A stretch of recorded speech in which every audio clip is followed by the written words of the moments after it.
All right, so I'm at my destination and I've got 166 miles left. I started with 284. The trip was 102 or 103 miles.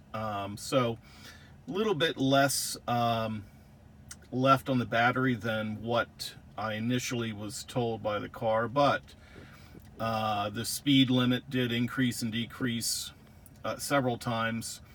And so my consumption chart here for the last 5 miles, because the speed limit was 55, shows me with 203 miles of range instead of the 166 stated.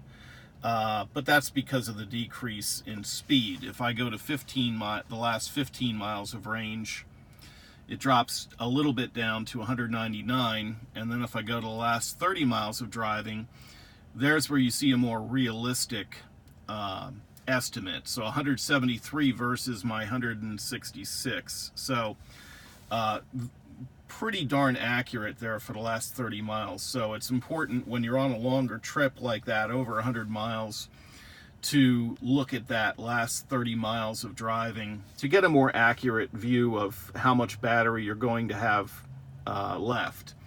And if you want to get a better idea as to what you're using currently, that's where the last 5 miles comes in. And of course, this is your average range. You can go to instant range if you want, and that'll tell you right away what you're doing currently. But the last 30 on a longer trip is definitely a better way to go.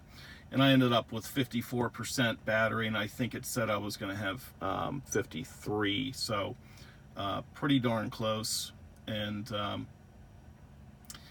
I'll have some driving to do in town here, so how much driving I do will determine if I stop and add a supercharger to add a little bit of range to this, because by the time I leave this town, I'll have probably considerably less than 166 miles, and I'll still have over 100 miles to go. So probably need to stop just to give myself a little bit of a buffer. So I'll report back about that.